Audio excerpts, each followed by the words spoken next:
तर विद्यार्थ्यांनो एका नव्या स्पेशल आणि फ्रेश या सुपर क्लासमध्ये आपले सर्वांचे स्वागत आहे। सुपर क्लासमध्ये आज आपण महाराष्ट्रातील येणाऱ्या प्रत्येक भरतीसाठी अतिशय महत्त्वाचे असणारे जनरल नॉलेज कव्हर करणार आहोत।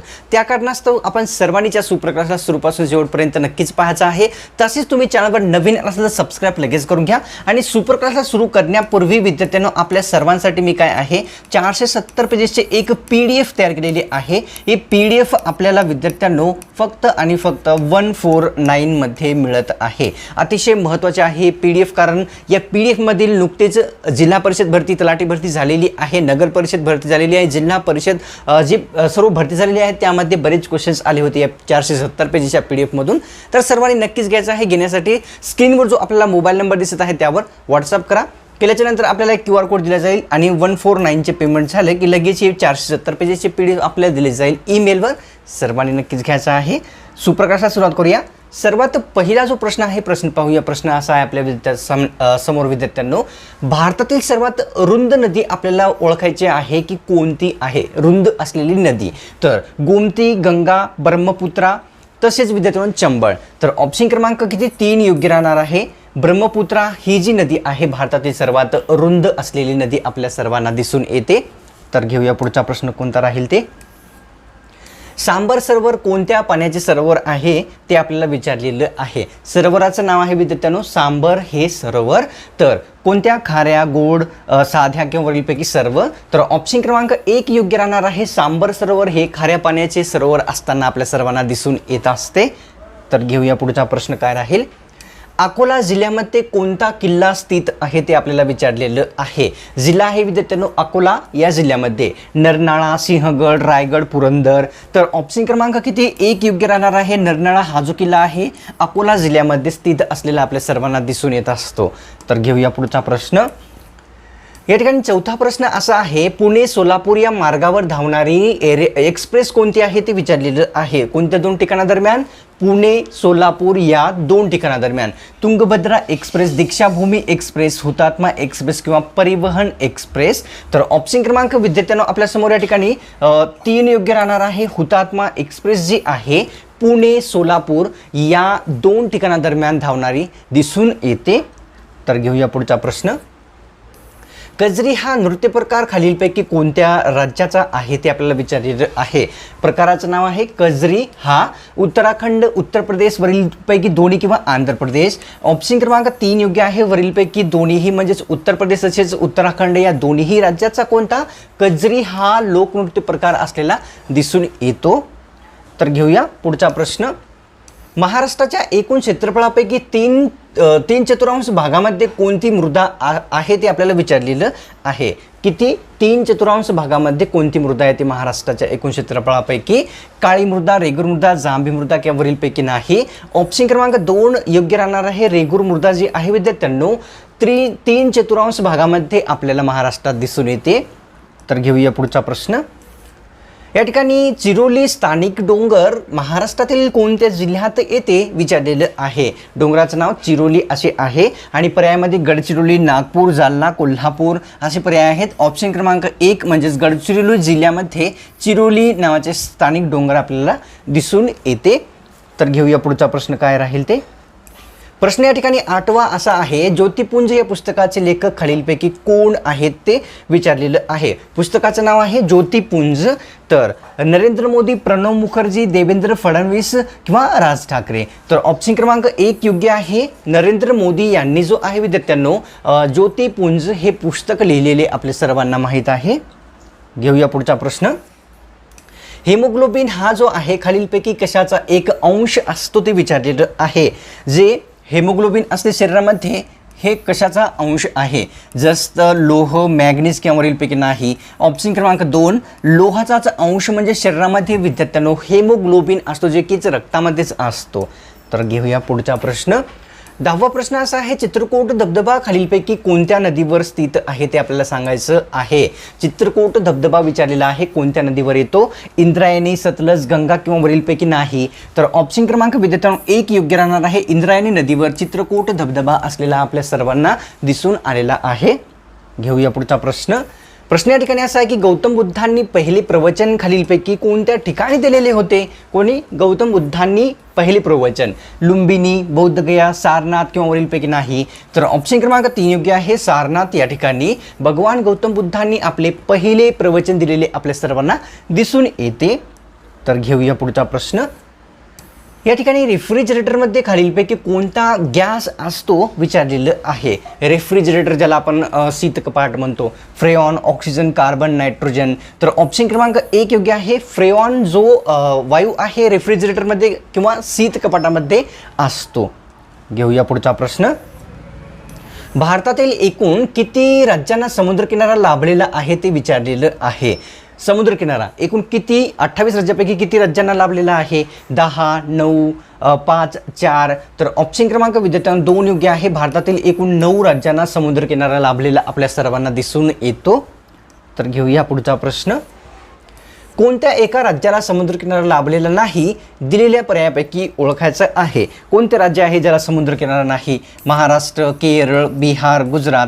तर ऑप्शन क्रमांक 3 योग्य आहे. विद्यार्थ्यांनो, बिहार राज्याला समुद्रकिनारा नाही. तसेच गुजरात, केरळ, महाराष्ट्र या सर्व राज्यांना दिलेल्या पर्यायामध्ये समुद्रकिनारा लाभलेला आहे. तर घेऊया पुढचा प्रश्न. कोणत्या सभागृहाला अपर्णा म्हणतात ते आता विचारलेलं आहे. अपर्णा खालीलपैकी कोणत्या सभागृहाला म्हटले जात असते? विधानसभा, राज्यसभा, विधान परिषद किंवा लोकसभा. तर ऑप्शन क्रमांक विद्यार्थ्यांना 2 योग्य आहे. राज्यसभेला जो आहे अपर्णा असे संबोधले जात असते. तर घेऊया पुढचा प्रश्न. भारताच्या राष्ट्रीय ध्वजावरील पांढरा रंग काय सूचित करतो ते आपल्याला सांगायचं आहे. राष्ट्रध्वजावरील विचारलेलं आहे की पांढरा रंग शांतता आणि सत्य, धैर्य आणि विकास, विकास आणि सत्य. तर ऑप्शन क्रमांक या ठिकाणी 1 योग्य राहणार आहे. शांतता तसेच सत्य राष्ट्रध्वजावरील पांढरा रंग हा सूचित करत असतो. तर पाहूया पुढचा प्रश्न. या ठिकाणी कशामध्ये कॅल्शियमचे प्रमाण दिलेल्या पर्यायामध्ये सर्वात जास्त असते ते विचारलेलं आहे. कशाचं? कॅल्शियमचे प्रमाण विचारलेले आहे. डाळी, दूध, संत्रे, आंबा. तर ऑप्शन क्रमांक 2 योग्य आहे. दुधामध्ये कॅल्शियमचे प्रमाण जे आहे सर्वात जास्त असते. आणि दुधामध्ये हे कोणत्या प्राण्याच्या दुधामध्ये कॅल्शियमचे सर्वात जास्त प्रमाण असते? तर गाय या प्राण्याच्या दुधामध्ये कॅल्शियमचे प्रमाण सर्वात जास्त आपल्या सर्वांना दिसून येते. तर घेऊया पुढचा प्रश्न. भटनागर पुरस्कार कोणत्या क्षेत्रात दिला जातो ते आता विचारलेलं आहे. पुरस्काराचं नाव आहे विद्यार्थ्यांनो भटनागर हा पुरस्कार कोणत्या क्षेत्रात दिला जातो? विज्ञान, तंत्रज्ञान, दोन्ही किंवा साहित्य. तर ऑप्शन क्रमांक 3 योग्य आहे. 3 म्हणजेच वरीलपैकी दोन्ही, तंत्रज्ञान आणि विज्ञान या दोन्ही क्षेत्रामध्ये भटनागर पुरस्कार हा प्रदान केला जात असतो. तर घेऊया पुढचा प्रश्न. या ठिकाणी कोठारी या नदीवर खालीलपैकी कोणते धरण स्थित आहे ते आपल्याला सांगायचं आहे. नदीचं नाव आहे विद्यार्थ्यांनो कोठारी. या नदीवर कोणते धरण आहे? पांझरा धरण, इसापूर धरण, मेझा धरण किंवा वरीलपैकी नाही. तर ऑप्शन क्रमांक 3 योग्य आहे. मेझा धरण जे आहे कोठारी नदीवर असलेले आपल्या सर्वांना दिसून येते विद्यार्थ्यांनो. तर घेऊया पुढचा प्रश्न. प्रश्न या ठिकाणी असा आहे की कोणत्या रक्तपेशी आकाराने सर्वात मोठ्या असतात ते विचारलेलं आहे. रक्तपेशी सर्वात मोठ्या असणाऱ्या दिलेल्या पर्यायापैकी कोणत्या आहेत? श्वेतपेशी, लाल पेशी, रक्तपट्टिका. तर ऑप्शन क्रमांक 1 योग्य आहे. श्वेतपेशी जे आहे आकाराने सर्वात मोठ्या असताना आपल्याला दिसून येतात विद्यार्थ्यांनो. तर पाहूया पुढचा 21वा प्रश्न काय आहे. सुखाचार्य हे प्रसिद्ध डोंगर कोणत्या जिल्ह्यात स्थित आहे ते आता विचारलेलं आहे. डोंगराचं नाव आहे विद्यार्थ्यांनो सुखाचार्य हे प्रसिद्ध डोंगर कोणत्या जिल्ह्यात येते? जालना, सांगली, सातारा, पालघर. तर ऑप्शन क्रमांक 2 योग्य राहणार आहे विद्यार्थ्यांनो. या ठिकाणी सांगली जिल्ह्यामध्ये सुखाचार्य डोंगर स्थित असलेले आपल्या सर्वांना पाहावयास मिळते. तर घेऊया पुढचा प्रश्न. प्रश्न या ठिकाणी असा आहे की दांडी यात्रा तब्बल किती दिवस चाललेली होती ते आता विचारलेलं आहे. यात्रा आहे आपली अतिशय प्रसिद्ध असलेली दांडी यात्रा. तर किती दिवस चालली होती? 25, 26, 23, 24. तर ऑप्शन क्रमांक विद्यार्थ्यांनो 4 योग्य राहणार आहे. एकूण 24 दिवस जो आहे दांडी यात्रा चाललेली आपल्याला दिसून येते. दांडी यात्रा कोणत्या आश्रमातून निघाली? तर या ठिकाणी विद्यार्थ्यांनो तो जो आश्रम आहे कोणता आहे? साबरमती आश्रमातून जो आहे दांडी यात्रा निघालेली होती. कोणत्या दिवशी निघालेली होती? तर विद्यार्थ्यांनो 12 मार्च या दिवशी 12 मार्च 1930 ला जो आहे दांडी यात्रा निघालेली होती. आता कोणत्या दिवशी दांडी यात्रा पोहोचलेली होती? तर त्या ठिकाणी विद्यार्थ्यांनो तो दिवस आहे 6 एप्रिल 6 एप्रिल 1930ला त्या ठिकाणी पोहोचलेली होती. आता दांडी यात्रेमध्ये किती अनुयायी होते तर 78 अनुयायी महात्मा गांधी यांच्यासोबत होते. तर हा डेटा आपण लक्षात घ्यायचा आहे, अतिशय महत्त्वाचा आपल्या सर्वांना दिसून येतो. तर घेऊया पुढचा प्रश्न. वंदे मातरम हे गीत कोणत्या कादंबरीतून घेण्यात आलेले आहे ते विचारलेलं आहे. वंदे मातरम हे गीत कोणत्या कादंबरीमधून घेतलेले आहे? यमुनेच्या तीरी, गीतांजली, आनंदमठ. तर ऑप्शन क्रमांक विद्यार्थ्यांनो 3 योग्य आहे. आनंदमठ या कादंबरीमधून आपल्याला वंदे मातरम हे गीत घेतलेले दिसून येते. तर पाहूया पुढचा प्रश्न. धरणातील साठवलेल्या पाण्यामध्ये कोणती ऊर्जा असते ते विचारलेलं आहे. धरणातील साठवलेल्या पाण्यामध्ये कोणती ऊर्जा असते? स्थितीज ऊर्जा, गतीज ऊर्जा, सौर ऊर्जा.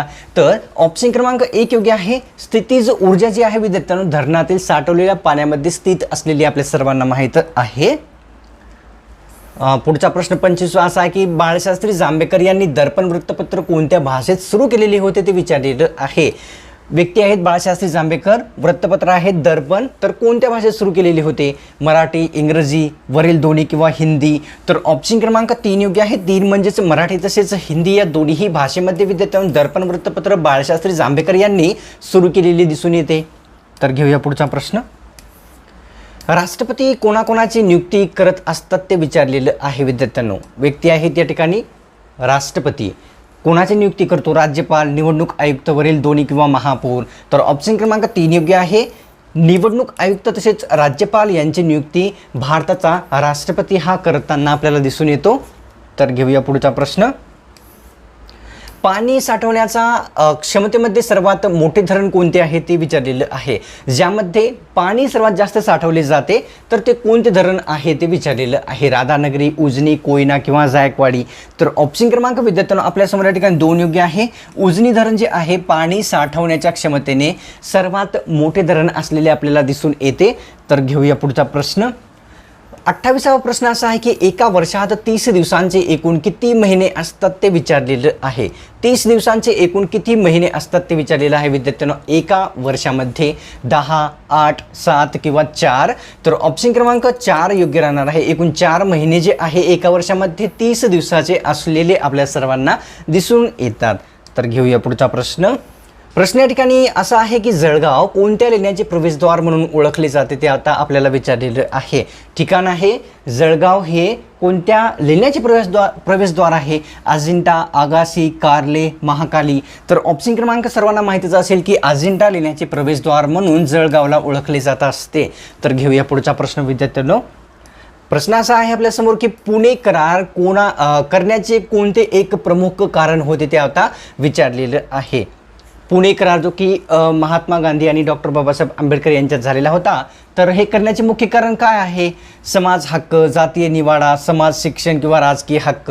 तर ऑप्शन क्रमांक 2 योग्य राहणार आहे. जातीय निवाडा हे प्रमुख कारण होते पुणे करार करण्याचे आपल्याला दिसून येते. तर विद्यार्थ्यांनो ह्या सुपर क्लासला सोडण्यापूर्वी आपल्याला पुन्हा एकदा रिमाइंडर देऊ इच्छितो की 470 पेजेसची PDF आपल्यासाठी तयार केलेली आहे.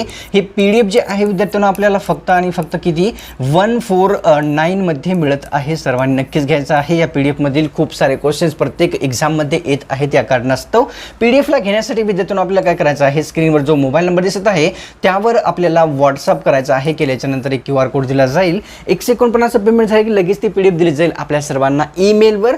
सर्वांनी नक्कीच घ्यायचा आहे. सुपर क्लासला सोडण्यापूर्वी आपल्याला या सुपर क्लासला एक लाईक नक्कीच करायचा आहे. थोडासा मोटिवेशन तुमच्यातर्फे मला मिळेल अशाच प्रकारची सुपर क्लास बनवण्यासाठी. आणि चॅनलवर तुम्ही जर नवीन असाल तर सबस्क्राईब लगेच करून घ्या अशाच प्रकारची स्पेशल सुपर क्लास पुढेही एकदम फ्रीमध्ये पाहण्यासाठी. तर मिळतो का नव्या स्पेशल आणि फ्रेश सुपर क्लासमध्ये.